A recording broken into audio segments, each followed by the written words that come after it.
At nandito tayo sa bahay ni Attorney Enzo Recto.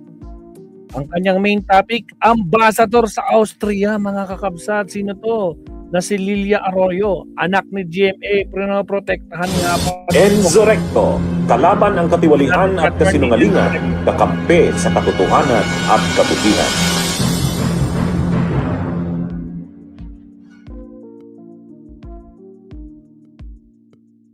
Ayan na. Enzo Recto, kalaban. Ulit. Pasok, Attorney Enzo. Alright. Mga kabunyog, mga kababayan, magandang araw po sa inyong lahat. Welcome po sa isang namang episode ng ating pong Kape at Kwentuhan. Ito mga kabunyog, mga kababayan, pag-usapan natin itong si Harry Roque. Ha? Hindi, pag-usapan natin si Harry Roque kasi di ba nasa Austria ngayon si Harry Roque. Ngayon, nag-a-apply siya doon ng political asylum dahil itinapon siya ng itinapon siya ng bansang the Netherlands doon. Ayaw ng the Netherlands i-process yung kanyang application for political asylum. Mga kabunyog, mga kababayan, sabi ng the Netherlands, doon ka sa bansa na kung saan nag-apply ka ng visa, doon sa bansa na una ka pumasok, ay ang bansa na nag-process ng visa niya, Austria. At saka doon din siya unang pumasok.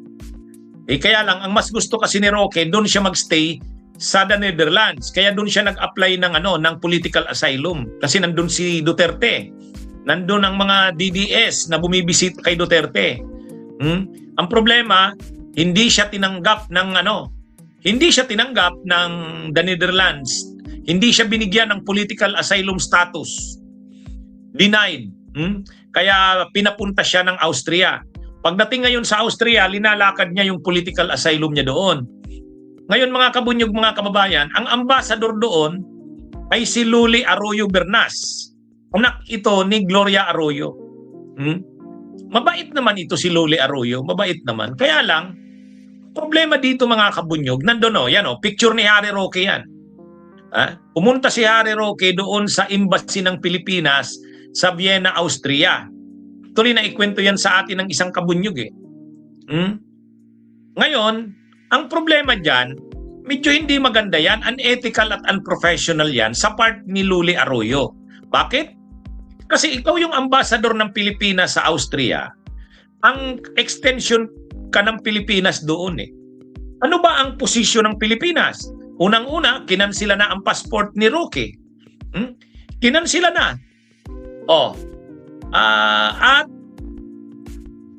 At may kaso si Roque sa Pilipinas, qualified human trafficking, may land grabbing pa nga Ngayon, dapat bilang ikaw, ambassador ka ng Pilipinas sa Austria, dapat i-implement mo yung desisyon ng Pilipinas doon sa bansang Austria. Ibig sabihin, ikaw pa nga dapat ang tumulong na maaresto si Roque para makabalik sa Pilipinas. Di ba? Dapat, ang embassy ng Pilipinas sa Austria, dahil nandun si Roque, ay nakikipag-coordinate sa Austrian authorities tungkol kay Roque. Hindi para tulungan si Roque na mabigyan ng political asylum status doon o kaya manatili sa Austria, kundi dapat kumbinsihin ng Austria na yan ay may kaso sa amin sa Pilipinas. Di ba? Di ba mga kabunyog, mga kababayan? Kumbaga, ikaw yung ambassador sa Austria, ikaw pa ang nagpo-protect kay Roque. Ikaw yung ambassador ng Pilipinas sa Austria, dapat, ano ba ang dapat na gawin ng ambassador? Ang ambassador, parang ikaw yung extension ng Pilipinas dyan, sa Austria. May desisyon na ang Korte ng Pilipinas. At ang DFA ay ini-implement na yan. Actually, ini-implement na ng DFA yung cancellation ng passport ni Roque. O bakit yung ambassador ng Pilipinas sa Austria, tinutulungan pa si Roque? Hindi dapat. Hindi yan, mga kabunyog, mga kababayan. Kaya mga kabunyog, ang sitwasyon na ito, hindi maganda. Agoy. Ano to? Unprofessional ito. Nakapaw. Ewan ko kung sinong nag-post niyan. Nakita ko lang yan sa YouTube, ay sa Facebook. post ni Paul Gulatera. Pero, sinong ano yan? Si Roque yan eh. Kasama niya sa picture yan si Luli Arroyo. Totoo naman, si Harry Roque malamang kaibigan ni Gloria Arroyo. Dahil kaibigan ni Gloria Arroyo si Roque, humingi siguro ng tulong si Roque kay Gloria, natulungan naman siya, refer siya sa anak nito. Ang anak ni Gloria ay ambassador sa bansang Austria. So dapat, ang ambassador natin sa Austria ay siyang nagpapatupad ng batas natin doon.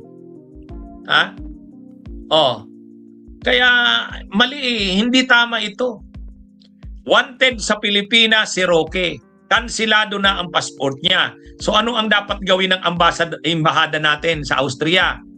Ang dapat gawin ng embahada natin doon, makikoordinate sa Austrian authorities, sabihin sa Austrian authorities na yan si Mr. Harry Roque ay wanted sa bansa namin at yan ay canceled na ang passport. Yun lang. Ipaalam.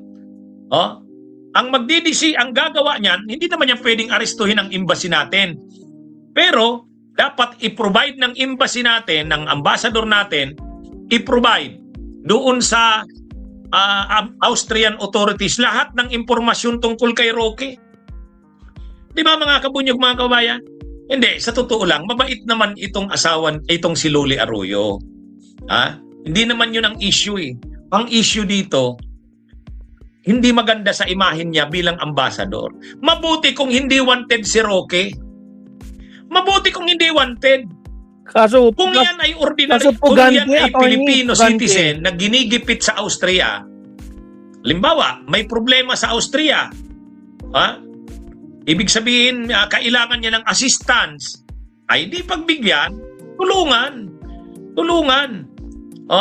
Pero ito, ang problema niya, tumatakas siya, fugitive siya from justice from the Pugante Philippines. talaga.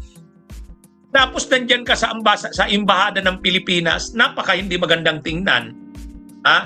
Tama ka, Kabunyog Gisarbar. Dapat alam na ito ng DFA, Department of Foreign Affairs. Kung magkikita man, si Roque at saka itong si Loli, pagkakaibigan, wag naman ganyan, nandun pa sa opisina ng embahada. At wag na yan ang picture, pinost pa niyan. Diba? Napaka unprofessional. Kasi, alam naman natin ang mga ambassadors, kagalang-galang yan. Pero yung ganyan, hindi na kagalang-galang yan bilang ambassador. Gawin mo ang obligasyon mo bilang ikaw yung ambassador ng Pilipinas sa Austria. Wanted si Roque sa bansa natin. Kansilado na ang passport niya. Actually, ang mag-i-implement pa ng cancellation ng passport niya, Department of Foreign Affairs. Ambassador, under yan sa Department of Foreign Affairs.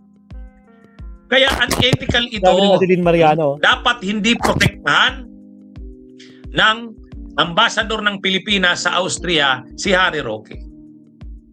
Ang nakakasakop sa embahada, Department of Foreign Affairs natin.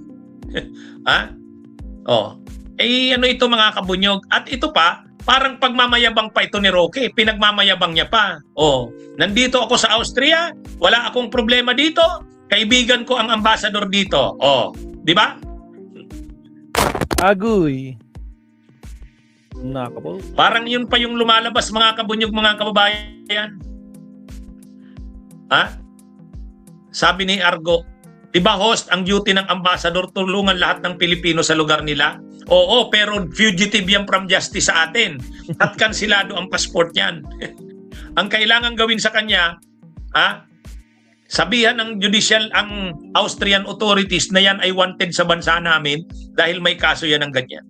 Ang tinutulungan ng embahada natin, yung mga nangangailangan ng tulong.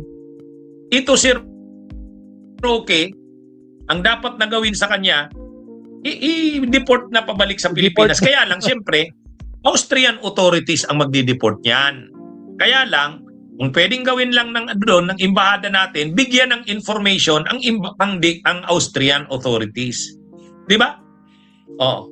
Ano ito mga kabunyog, mga kabayan? Kaya ito, hindi maganda ito. Kasi ang embahada natin ay extension ng gobyerno ng Pilipinas. Extension yan. Kumbaga, ang embahada ng Pilipinas sa Austria ay extension ng Pilipinas. Ano ba ang stand ng Pilipinas kay Roque? May kaso siya dito. Fugitive siya from justice. Kinancel na ang passport niya. Anong dapat gawin ng embahada natin? I-implement dapat yan. I-implement yan. Ibig sabihin, gawa ng paraan na makabalik na yan, pauwi na yan dito sa Pilipinas. Di ba? Ngayon, totoo naman. Magkaibigan sila Arroyo at saka si Roque. Pero iba to, walang personalan to. Kahit pa magkaibigan, wag nyo naman i-public na ganyan.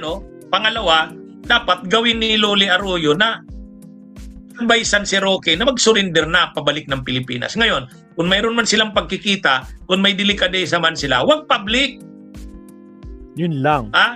Bistado tuloy, attorney. Diba? Bistado.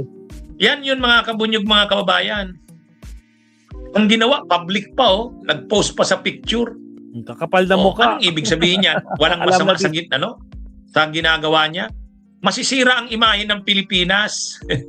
Masisira kasi parang insulto sa Pilipinas na yung fugitive from justice binibigyan ng protection ng ambassador ng Austria, ambassador ng Pilipinas sa Austria. Agoy, nakapaw. Mga kabunyog, sabihin pa ni Ambassador Loli Arroyo, hindi ko naman binibigyan ng protection. Kaibigan lang naman pumunta. Yes, pero huwag kang magpapapicture. Kasi alam mo, pag nagpa-picture ka ng ganyan, katabi ni Roque, na isang pugante, ipopost ni Roque yan o lalabas yan. Di ba?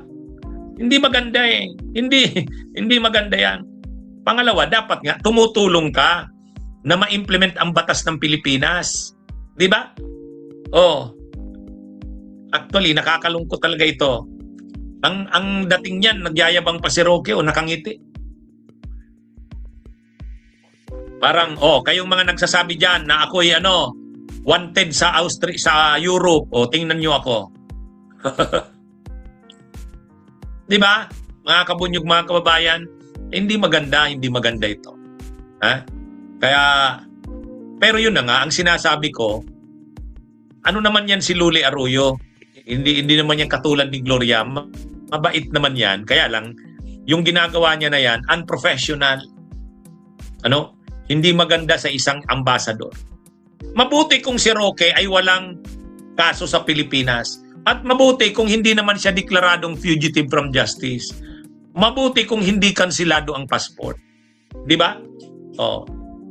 Okay, mga kabunyog, mga kabayan, magandang araw po sa inyong lahat. Mabuhay po tayo. Salamat, attorney. Nakakapaw. Ano sa tingin niyo, Kamsat? Di ba? Tama ba yung sasabi ni Attorney Recto, Kamsat, na talaga, hindi dapat to magpapapicture itong si ambassador, lalo na pag isang pugante, di ba? Agoy. Ito, may nakita ko dito, guys. Puntahan nga natin to. Si Anton